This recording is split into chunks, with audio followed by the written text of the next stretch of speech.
The woman at the school awards ceremony told me I couldn't possibly understand the essay in front of me. I wrote it. I was standing near my award-winning essay display when a woman in an expensive suit approached me and said, "This essay is clearly written by one of those broke scholarship kids." Mrs. Kirk, according to her PTA president badge, gestured dismissively. They always try so hard to sound sophisticated. I sipped my juice and stayed quiet. The showcase was anonymous, all essays displayed with just grade levels, not names. She had no idea she was talking to the author. You can tell by the desperation in it. She turned to include other parents who'd started listening. Poor kids always write these sob stories, thinking tragedy equals depth. It's so transparent. Maybe the writer actually experienced what they wrote about? I suggested mildly. She laughed. Oh, I'm sure they did. That's the problem. Kids from broken homes always think their dysfunction makes them special. This reeks of food stamps and therapy sessions. I watched her point at my favorite paragraph, the one about how books could be mirrors and windows, how the right story at the right time could save someone. I'd written that after my best friend attempted sewer slide and told me later that a book I'd recommended kept her holding on. See this metaphor about mirrors and windows? Trying so hard to sound intellectual. She was building momentum. You can practically smell the desperation. Some guidance counselor probably told them writing would be their ticket out. When I mentioned the essay seemed genuine, she scoffed. Genuine? This is poverty popcornography. Look at this section about absent mothers. These kids always blame their parents instead of taking responsibility. No wonder they end up how they do. That section had taken me 3 weeks to write, trying to explain how it felt when my mom left without making it sound like I was asking for pity. The sentence structure alone screams, trying too hard. She was typing furiously on her phone. My daughter Brittany, she goes to the new academy. Now she writes with natural elegance. Real breeding shows. She showed her phone to the gathered parents. I'm texting the other board members. We need to discuss having separate categories. It's not fair to make real students compete against charity cases. A father in the group nodded. My daughter entered too. She shouldn't have to compete against kids gaming the system with sob stories. Exactly. Mrs. Kirk seized on the support. These kids think victimhood is a personality. They probably spent more time crafting their tragedy than actually writing. She turned back to the essay display.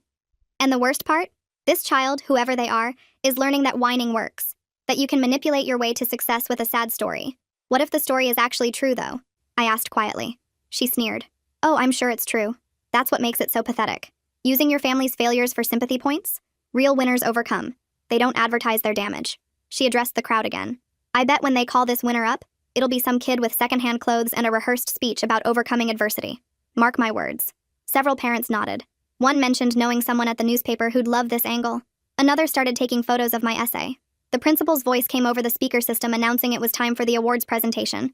Everyone started moving toward the auditorium. Mrs. Kirk put away her phone with satisfaction. I guarantee this winner will be exactly what I described. Probably hasn't showered properly. Will stumble over big words. You can always tell breeding. We filed into the auditorium. I found a seat near the back while Mrs. Kirk positioned herself prominently in the front row, phone ready. The principal began announcing awards. Each winner walked across the stage and Mrs. Kirk scrutinized each one. And now for our grand prize winner, the principal announced. This essay moved all our judges to tears. Mrs. Kirk sat forward eagerly, phone raised to record. We'd like to invite our winner to share a few words about their writing process. Please welcome to the stage, Elizabeth Shanna from Jefferson Middle School. I stood up from my seat in the back, walked past rows of parents, past Mrs. Kirk, whose face was starting to change, climbed the stairs to the stage where the principal handed me the microphone. Hello, I'm Elizabeth Shanna. I wrote that essay. I stared right at Mrs. Kirk. Nobody moved. The auditorium stayed completely quiet, and I watched Mrs. Kirk's face change from confused to understanding to something that looked like fear. Her phone dropped to her lap. The principal touched my shoulder and nodded like she wanted me to keep talking. Everyone stared at me waiting. I gripped the microphone tighter and cleared my throat. I talked about the mirrors and windows metaphor for maybe 2 minutes, explaining how I wrote it 7 different ways before it felt right. I mentioned reading examples from other writers and studying how they built their comparisons. I didn't say anything about my mom or my friend or Mrs. Kirk's comments. I just focused on the actual writing part, the craft stuff. When I finished, people clapped and I walked back down the stage stairs. A girl with a press badge on her shirt stopped me near my row. She asked if I'd answer some questions for the school paper. I said maybe and kept walking toward the exit. The counselor caught me in the hallway before I made it outside. She smiled, but it looked worried. She said she heard some of what happened before the ceremony and asked if we could talk privately. We walked to her office and she closed the door behind us. She offered me a bottle of water from her mini fridge. I took it even though I wasn't thirsty. She asked how I felt about what just happened. I shrugged and said I didn't know yet. She pulled out a notebook and started explaining my options. I could file a complaint with the district PTA about what Mrs. Kirk said. I could write down everything I remembered her saying and submit it as documentation. Or I could just process it privately and not do anything official. She made it clear that all those choices were okay, and I didn't have to decide right then. I felt weird suddenly having options when 10 minutes ago I just wanted to leave and forget about it. My brain felt full and empty at the same time. That evening, my phone wouldn't stop buzzing. Text after text from people in my grade who were there or saw video clips already going around on parent chat groups and student accounts. Some people called it powerful and said I handled it perfectly. Others said it was just drama or claimed Mrs. Kirk was taken out of context, and I made it seem worse than it was.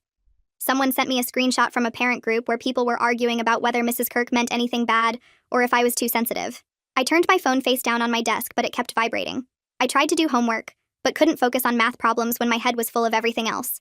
I couldn't sleep that night. I kept replaying Mrs. Kirk's exact words in my head. Poverty pornography, broken homes, kids who think their dysfunction makes them special. She took my essay, the one I worked on for weeks, and turned it into a stereotype. She didn't see the writing or the craft or the hours I spent on that mirrors and windows paragraph. She just saw what she expected to see. Part of me wanted to file that complaint and make sure everyone knew exactly what she said. But another part worried about what would happen if I did. More attention, more people picking sides, more comments online. My stomach hurt thinking about it. The next morning, the librarian stopped me in the hallway before first period. She put her hand on my arm gently and told me that paragraph about mirrors and windows was exactly why she became a librarian in the first place. She said books really do save people, and my essay captured that perfectly. Then she invited me to read at a community literacy event next month. She said they needed student voices, and mine mattered. Her words felt like cool water after yesterday's burn. I said yes without thinking about it. In English class, I noticed people whispering and looking at me sideways. My teacher started the lesson on our current novel study without mentioning the award ceremony at all. She asked questions about the book and called on students and acted like everything was normal. It felt protective but also isolating, like everyone was pretending nothing happened. I wanted someone to acknowledge it but also didn't want to talk about it. The whole thing made me feel disconnected from the room. The principal sent an email to all families that afternoon. I read it on my phone between classes. It talked about maintaining respectful discourse in our school community and celebrating student achievement. The whole thing was diplomatic and neutral and didn't actually say anything specific. I felt frustrated that the administration wouldn't name what actually happened. They made it sound like some vague issue instead of a specific adult saying specific cruel things about student work. The student paper published a brief article the next day with a photo of me on stage holding the microphone. The article was fine, just basic facts about the awards ceremony and the winning essays. But the online comments section filled up fast. Some people wrote supportive messages saying they were proud of me. Others left thinly veiled remarks about playing the victim card or using sob stories for attention. Someone wrote that scholarship kids always make everything about their struggles. Reading through them made me feel exposed in a way I didn't expect. I thought claiming authorship would feel powerful, but instead it felt like I'd opened myself up to everyone's opinions about my life and my family and my worth as a writer. My phone buzzed with a text from my best friend around 10 that night. She asked if anyone would figure out she was the person in my essay, the one who almost killed herself. I stared at the message for a long time before typing back that I would never confirm who inspired what parts. She sent back a thumbs up, but I could feel her worry through the screen. I hadn't thought about how going public with my name meant potentially exposing her too. The essay talked about someone I cared about, someone who told me a book saved their life, but I never named her, and now I needed to make sure I kept it that way. I added that the essay was about lots of things, not just one person or one moment, trying to give her cover if anyone asked. The next afternoon, I was scrolling through the PTA website between classes when I saw the agenda for their next meeting. Right there under new business was an item about ensuring fairness in student competitions and considering separate contest categories. My stomach dropped. They weren't backing off or apologizing. They were doubling down. Mrs. Kirk and her friends were actually trying to change the rules because I won. The anger that had been sitting heavy in my chest sharpened into something more focused. This wasn't just about her saying mean things anymore. She was trying to make sure kids like me couldn't compete at all. The counselor found me in the library during study hall and asked if we could talk. We went back to her office and she closed the door. I admitted I was thinking about filing a complaint, but I didn't know if it was worth the hassle. She pulled out a notepad and helped me think through what I actually wanted to happen versus what might realistically happen through official channels. Did I want Mrs. Kirk fired? Did I want a public apology? Did I want policy changes? I realized I mostly wanted her to face some kind of consequence, and for the school to acknowledge what she said was wrong. The counselor explained that formal complaints go to the district PTA office, and they have specific procedures for investigating parent conduct. She said it might not result in everything I wanted, but it would create an official record. That evening, I sat at my desk trying to draft a personal statement. I kept starting and deleting. Finally, I decided to focus on the craft and work behind my essay instead of defending my right to write about hard stuff. I wrote about how I revised that mirrors and windows paragraph 7 times before it felt right, how I spent hours choosing specific words, how I cut 3 whole pages because they didn't serve the central idea. The words came easier when I focused on the writing itself, rather than trying to prove I deserved to win. I saved the document and felt slightly less powerless. The next morning, a parent I didn't know stopped me in the hallway before first period.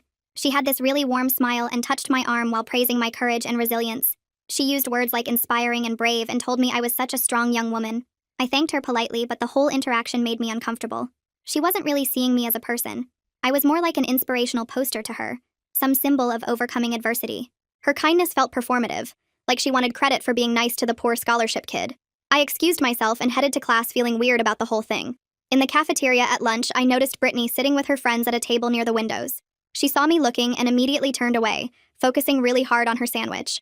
I wondered what her house was like right now with a mother who just publicly embarrassed herself. Mrs. Kirk seemed like the type who would take her anger out on everyone around her. Despite everything her mom said, despite the PTA meeting agenda item, I felt a flicker of sympathy for Brittany. She didn't choose her mother. She was stuck dealing with the fallout of adult decisions just like I was stuck dealing with my mom leaving. Being the daughter in that situation probably sucked in ways I couldn't fully understand. The librarian caught me after lunch and asked if I had a few minutes. We sat at a table in the back corner and she told me about an idea she had. She wanted to organize a community read focused on books that build empathy and understanding across different experiences. She said my essay's central metaphor about mirrors and windows inspired her. The program would bring together students, parents, and community members to read and discuss books that showed different perspectives. She asked if I would be willing to help plan it, and maybe share that paragraph at the first meeting. For the first time since the award ceremony, I felt something other than anger or anxiety.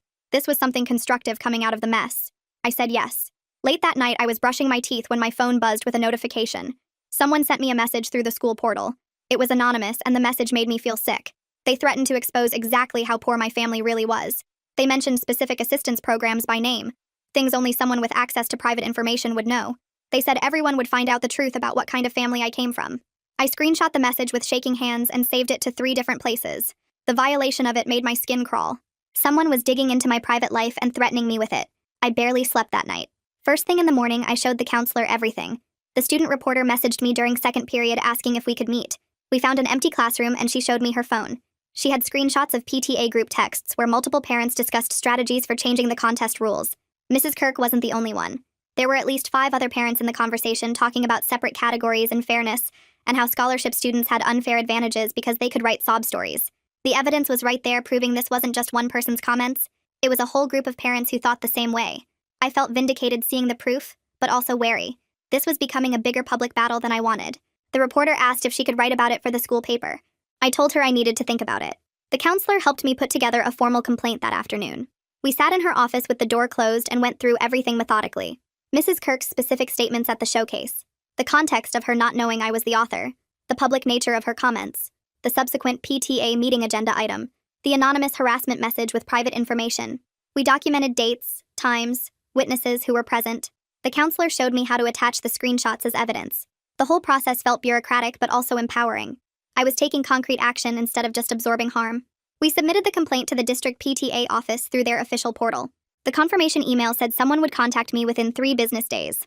I left the counselor's office feeling like I'd actually done something that mattered. I checked my email obsessively for the next 2 days, refreshing the inbox every hour between classes and during lunch. The district PTA office response arrived Thursday morning while I was in history class. My phone buzzed and I waited until the teacher turned to write on the board before checking it.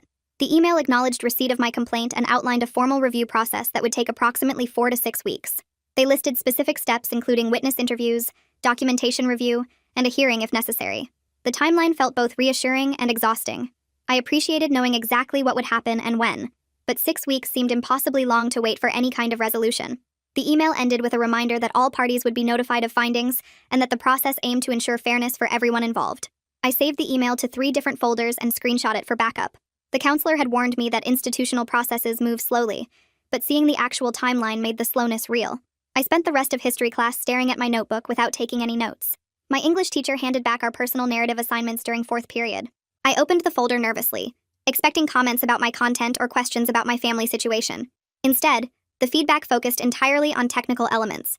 She circled places where my sentence structure could be tightened, suggested stronger word choices in 3 paragraphs, and wrote detailed notes about how my argument could be clearer in the conclusion. Not a single comment mentioned the personal details I'd shared or the emotional content of the piece. The last note at the bottom said my metaphor development showed real skill, and I should keep pushing myself to find unexpected comparisons. I read through the feedback twice, feeling something settle in my chest. She was treating me like a writer, not like a tragedy. The emphasis on craft reminded me that I had actual skills beyond just having experienced hard things. I folded the paper carefully and put it in my backpack, wanting to keep that feeling close. Friday afternoon, the counselor called me down to her office during study hall. She showed me an email that had been sent to the principal and copied to the entire PTA board. The subject line read, "Concerns about targeting and harassment." I felt my stomach drop before I even started reading. The email was from Mrs. Kirk. She claimed she was bullied and targeted for simply expressing concerns about contest integrity. She said multiple parents shared her questions about fairness, and that she was silenced for asking legitimate questions about standards. The email painted her as someone trying to protect educational quality while being attacked for having opinions. She mentioned feeling unsafe and questioned whether the school environment was becoming hostile to parent involvement. The counselor watched my face as I read. She told me this was a common defensive tactic when people faced accountability. They reframe themselves as victims and try to make the complaint process seem like persecution. She said not to let it derail my complaint or make me second-guess what I'd documented. The facts were clear, and witnesses had heard what was actually said. I nodded but felt shaken anyway. Seeing Mrs. Kirk twist everything made me angry in a new way. She wasn't just refusing to acknowledge what she'd done. She was actively trying to make herself look like the wronged party. The student reporter texted me over the weekend asking if I'd seen the school paper's online edition. I pulled it up on my phone and found an interview with Mrs. Kirk in the Community Voices section. The reporter had somehow gotten her to go on record. Mrs. Kirk talked about the need for academic standards and ensuring fairness in competitions. She said it was important that contests recognize genuine achievement rather than emotional appeals. She mentioned that some students had natural advantages in writing about hardship, and that didn't necessarily reflect superior skill. The reporter asked directly if she regretted her comments at the showcase.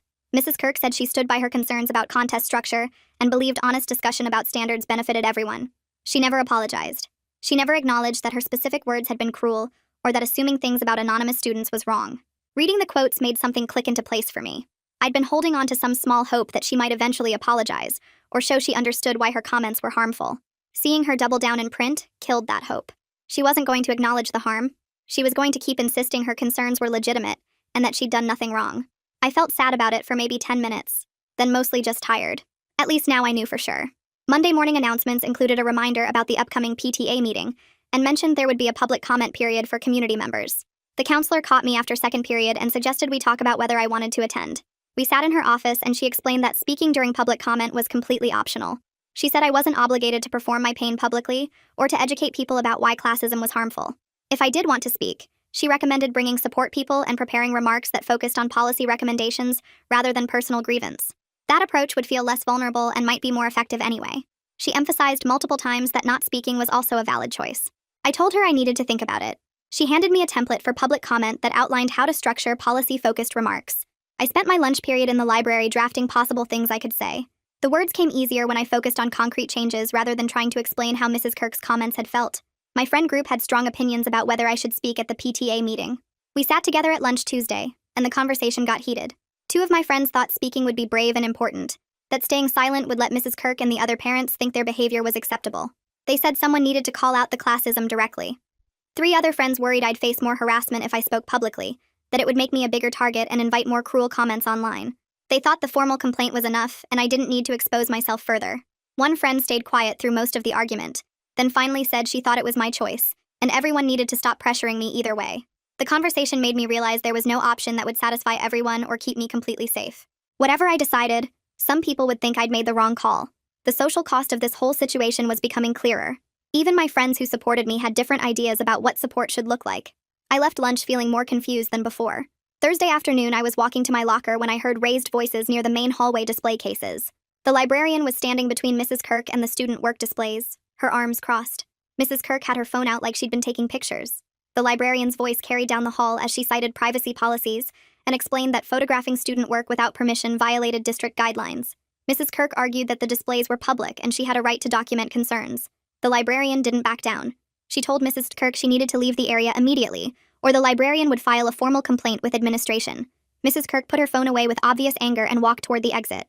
The librarian stayed there until Mrs. Kirk was completely gone, then started checking the displays like she was making sure nothing had been damaged. I felt grateful seeing an adult willing to set boundaries even when it was uncomfortable. The librarian caught my eye from down the hall and gave me a small nod.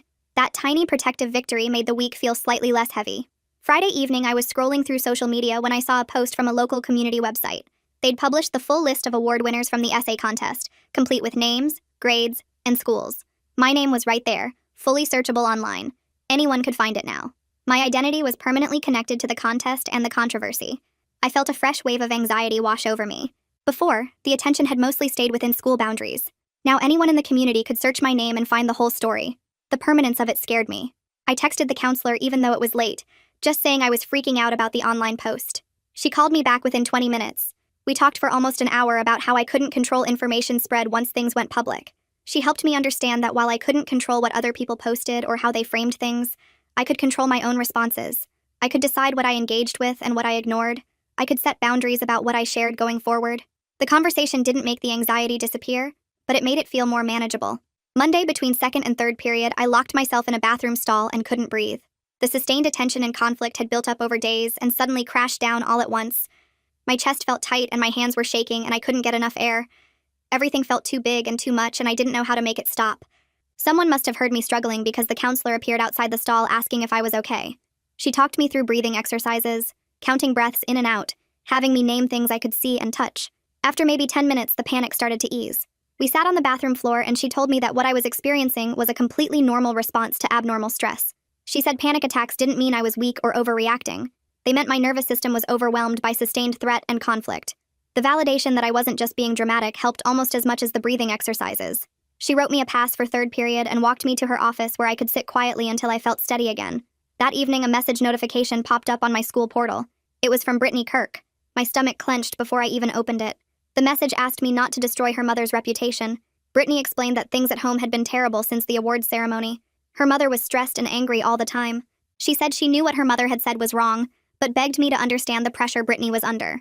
She wrote that her mother's entire identity was tied up in status and achievement, and losing her position on the PTA board would devastate her. Brittany said she was caught in the middle and just wanted everything to stop. Reading the message made my anger more complicated. Part of me wanted to say that adults should face consequences for their actions, and Brittany's discomfort wasn't my responsibility. But another part recognized that Brittany was stuck dealing with the fallout of her mother's choices, just like I was stuck dealing with my mother leaving. Being the daughter in that situation probably hurt in ways I couldn't fully understand. I stared at the message for a long time before closing my laptop without responding. I didn't know what to say that would be both honest and fair. The next morning, I sent Brittany a short reply saying I'd meet her in the library during lunch with the librarian nearby. I made it clear I wasn't going to apologize for filing the complaint, but I was willing to listen to what she had to say. The meeting felt risky, but also like the right thing to do. When lunch period came, I walked into the library and found Brittany sitting at a back table with her hands folded tightly together. The librarian was shelving books within sight but giving us space. I sat down across from Brittany and waited. She started talking in a quiet voice about how her mother's whole life revolved around status and achievement, how nothing was ever good enough, how her mother measured success by what other people thought and lived in constant fear of losing social standing. Brittany explained that she wasn't making excuses for what her mother said, but wanted me to understand the pressure that created those comments.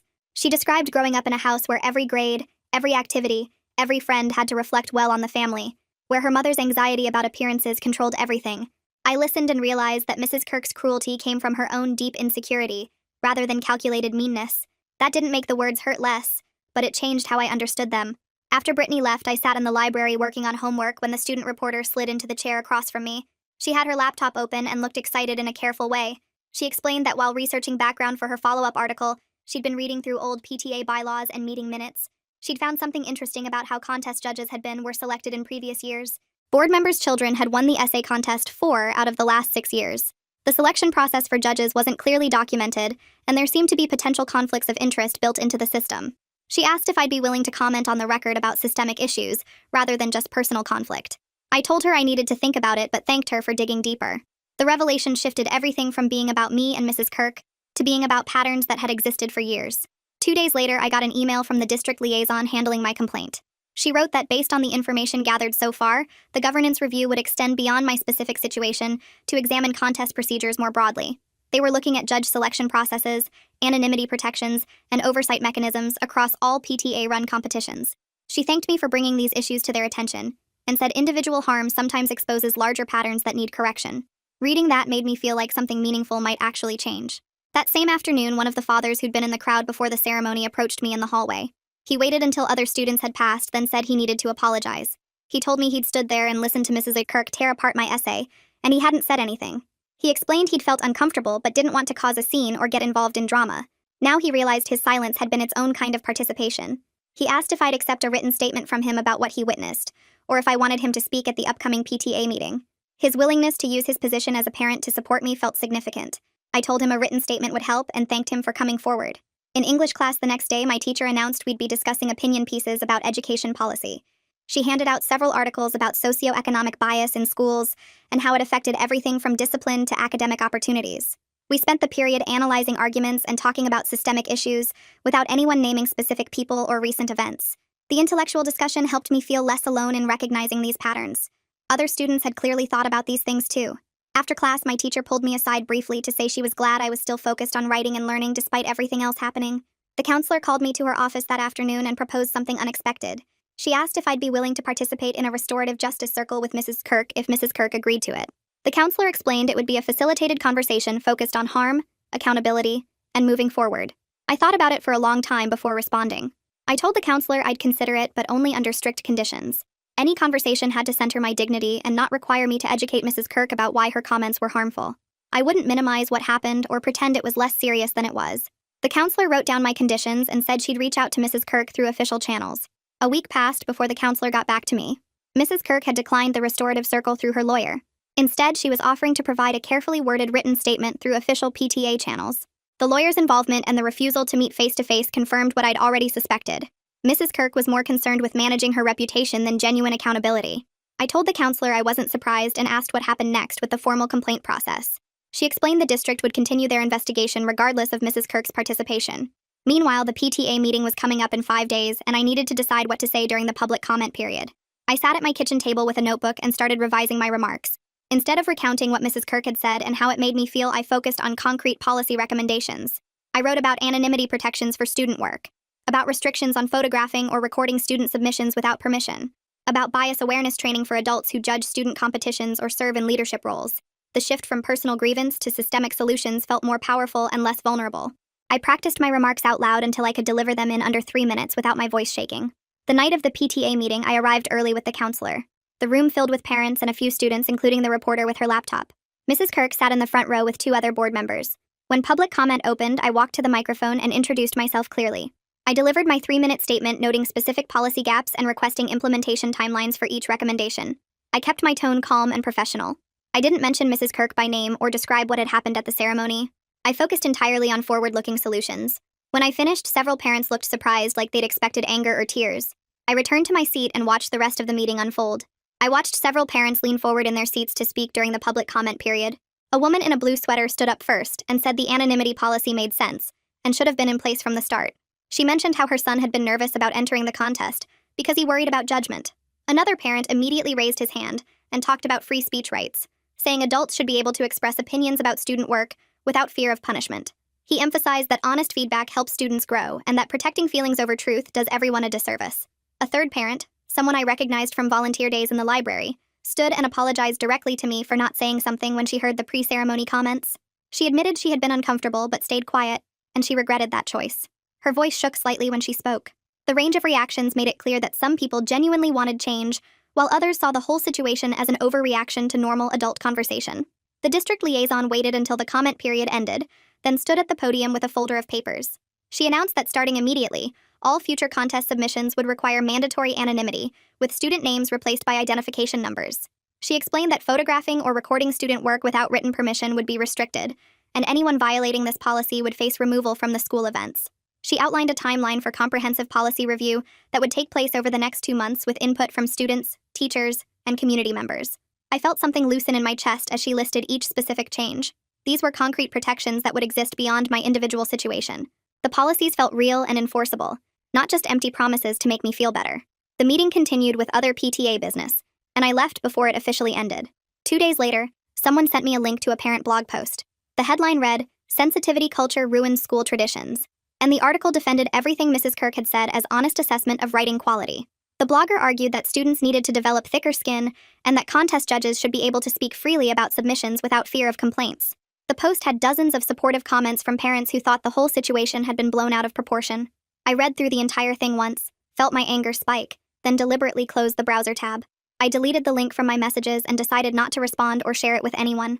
Fighting every battle would drain me completely. Learning when to step back and let something exist without my engagement felt like its own form of strength. Some people would never understand, and that was their problem to carry, not mine. During English class the following week, Brittany stood up to give a presentation on her independent reading project. She talked about a memoir she had read and how the author used reflection to make sense of difficult experiences. Near the end of her presentation, she mentioned how powerful it was when writers described books as windows into other people's lives. She didn't look at me or say my name, but everyone in class knew she was referencing my essay. The acknowledgement felt bittersweet because it showed she had actually read and thought about my work, but it also reminded me that real reconciliation between us probably wasn't possible. Her mother's actions had created a barrier that neither of us knew how to cross. After class, we passed each other in the hallway without speaking. The librarian stopped me at my locker that afternoon with printed flyers for a new community read program. She explained that the program would focus on books that build empathy and understanding across different experiences, directly inspired by the mirrors and windows metaphor from my essay. The sign-up sheet already had 15 names on it, which she said was modest but genuine interest for a first-time program. She asked if I would be willing to share that specific paragraph at the first session as a way to introduce the concept. I looked at the flyer and thought about whether I was ready to put those words out into the world again after everything that had happened. The idea of reading them in a supportive context with people who actually wanted to hear them felt different from having them dissected and criticized. I told her yes, I would share the paragraph. It felt like a way to reclaim that piece of writing and remind myself why I wrote it in the first place. The student reporter published a follow-up article in the school paper the next week. Instead of focusing on the drama or personal conflict, she wrote about the specific policy changes and the institutional review process the district had committed to. The article framed the story around systems improvement and highlighted how student input were included in the policy review. She quoted the district liaison and included statistics about how many schools in our area had similar anonymity protections already in place. Reading the article made me feel proud because the narrative had evolved beyond just my individual experience.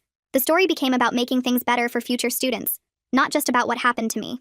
The counselor called me to her office during free period, and we talked about what might happen with the formal complaint investigation. She explained that possible outcomes included formal censure that would go in Mrs. Kirk's file, required bias training before she could continue on the PTA board, or removal from the board entirely. She helped me think through what each outcome would actually mean and how to manage my expectations. I realized as we talked that I was hoping for accountability, but not destruction. I didn't want Mrs. Kirk's life ruined, but I did want her to face real consequences and understand that her words had caused harm. The counselor validated that wanting both things at once was completely reasonable. That evening, I sat at my desk with my journal and wrote about the essay section that described my mother's absence. I went back through old drafts and remembered how carefully I was chosen each word to explain the feeling without making it sound like I was asking for pity. I made decisions about what I was willing to share publicly in the future and what needed to stay private. The experience had taught me that I could write about pain and difficulty without owing strangers access to every detail of my life. Some parts of my story were mine alone, and I got to decide what I shared and what I kept protected. A reporter from the local newspaper emailed me the next day, requesting an interview about overcoming adversity through writing. The email praised my resilience and asked if I would be willing to share my story to inspire other young people facing challenges. I read the email twice, then wrote back declining the interview. I explained politely that I appreciated the interest, but didn't want to be reduced to an inspirational narrative. Saying no to attention felt powerful, rather than like a missed opportunity. I didn't need to perform my struggles for public consumption to validate my experience or my writing. My English teacher pulled me aside after class on Friday and told me she had nominated my essay for a regional writing contest. She emphasized that it was a submission based on craft, with no guaranteed outcome, and that the judges would evaluate sentence structure, metaphor development, and argumentation strength. She said my work deserved recognition for its technical skill, not just its emotional content. The focus on craft rather than story felt like exactly the kind of recognition I had actually wanted all along. 3 weeks passed with classes and homework and waiting. Then the district contact person called me to her office during lunch. She had papers in front of her and a serious expression that made my stomach tight. The investigation was done.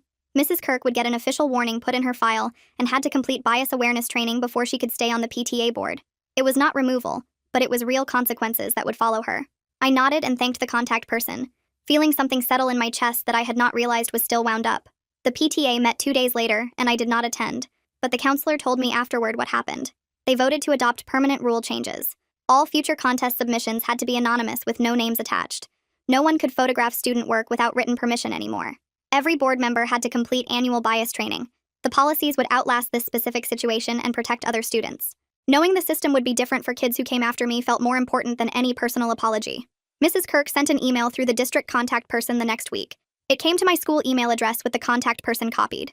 The message said her comments had been harmful and inappropriate. She acknowledged she should not have made assumptions about students or their backgrounds. The email did not include any public statement or apology to the wider community. I read it twice and then closed my laptop. Private accountability was enough because I could not control how she managed her public image. What mattered was that she admitted harm in writing to me directly with a district official as witness. I saw Brittany in the hallway near the science labs on Thursday. We both stopped walking and stood there for a moment. Then she asked if we could talk for a minute. We moved to the side near the water fountain. She said we did not have to pretend to be friends, but we also should not speak for each other or use our mothers against each other. I agreed immediately. The practical boundary felt more honest than trying to force some kind of reconciliation neither of us wanted. We nodded at each other and went to our separate classes. The community read program started the following Tuesday evening in the library. About 15 people showed up, including some parents and a few other students. The librarian asked if I would share the mirrors and windows paragraph. I stood up and read it aloud, my voice steady. Afterward, people discussed what representation in books meant to them and shared titles that had mattered in their lives. Nobody asked about my personal story or my mother or anything private.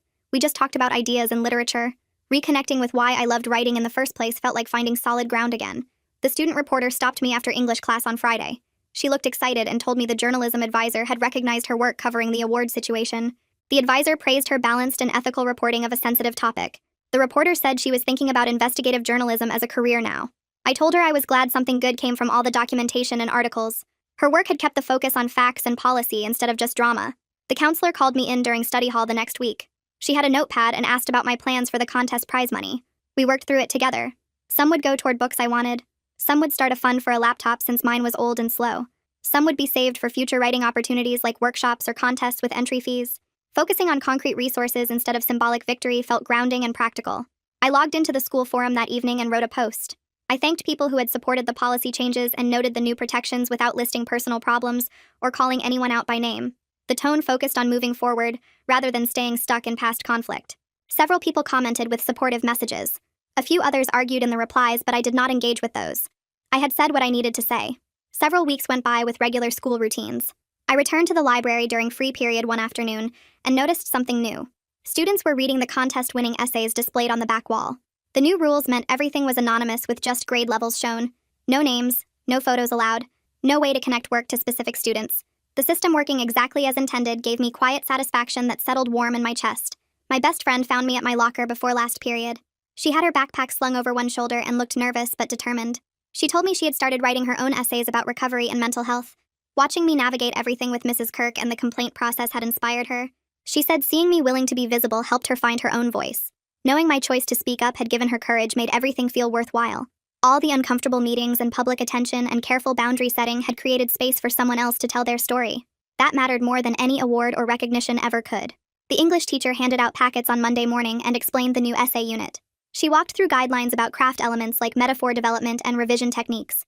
The content guidelines made it clear that personal topics were optional, not required. Students could write about ideas, experiences, observations, or arguments. The focus would be on how well they built their case and developed their language. I appreciated seeing the contest controversy translate into actual classroom practice. The teacher emphasized that strong writing came from careful word choice and structural decisions, not from having dramatic material. Several students asked questions about the revision process. The teacher showed examples of early drafts versus final versions, pointing out specific changes that strengthened the work. I took notes on her comments about metaphor consistency and paragraph transitions. The institutional learning felt concrete and useful, rather than just symbolic. The notification arrived in my email 2 weeks later. My essay had been selected as a regional finalist out of hundreds of entries. The message explained that all finalist essays would be published in a printed anthology distributed to schools across 3 counties. I would also receive an invitation to attend a weekend Young Writers workshop in the spring. The selection committee included college professors and published authors who evaluated entries based purely on writing quality.